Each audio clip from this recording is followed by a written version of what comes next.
Ayan guys, tapos na tayo mag-set up sa CCTV. Itong power supply na centralized na ikabit na rin natin. At saka na-terminate na natin yung bawat supply sa CCTV. Tapos ito naman yung DVR niya. Ikabit na rin natin. Tapos dito, ito ay mouse. Ito naman ay kanyang power supply. At ito naman kanyang HDMI na papunta sa kanyang monitor. Ayun. Tapos 12 po itong channel na to. Ang nakabit natin, actually yung DVR natin is 16 channel. So may natirang 4 dito na hindi na kabitan natin kasi 12 lang po yung camera natin sa building na to. At ito guys, iset up pa natin ito kasi ikabit pa natin ito sa ibabaw dito kasi kailangan pa nabilhan ng wall bracket.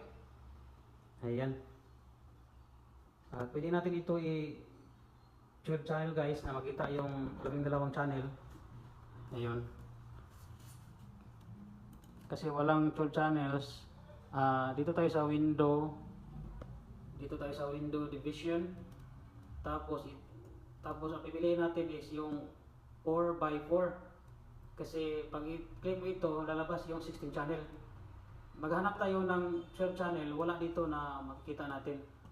Pero makikita siya sa 16 channel yung buo talaga. Ito. Click natin yan. Ayun, yun. Yun ang 12 natin na camera. So itong 4 na to, hindi natin ito mawala kasi walang settings na 12 lang. Ang nandoon, ito lang yun pili ka. Ito may 1x1, so 2 lang yan. Ito ay 4. So ito naman ay 6. 1 plus 5 is 6. 1 plus 7 is 8. 3x3 is 9 yan. So pag sunod is 4 times 4 is 16. So lahat ng channel na 16 ay magkita dito. Pero itong 4 ay blanco. Kasi wala itong camera na itap natin. So ganito lang gawin natin. Itong pipiliin natin na window division is ito lang yung 4x4. Yun. 16. Kaya ganito. Pag 3x3 magiging 9 yan.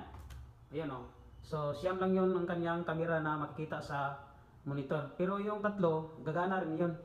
Pero ito lang makita kasi nakasit mo sa 3x3. Pero ibalik natin sa 16 kasi para makita yung yung 12 na camera. Ito yung 4x4. Ito yun. Ayun. Ayan, naka-record na yan guys. Nakasimula na yan mag-record. Tapos yung mga camera natin, i-plaster natin yan. Ito, nagtagilid ito Tapos ito din, nagtagilid din ito. Ito din, hindi klaro. Tapos ito, tagilid din. Kailangan pa natin itong i-plaster doon sa itaas. Ito po ay sa second floor. Ayun. Yun lang po guys ang setup natin sa CCTV. Ito po ay Hikvision na brand at ang monitor natin is Skyworth. Yung brand niya. Ayun.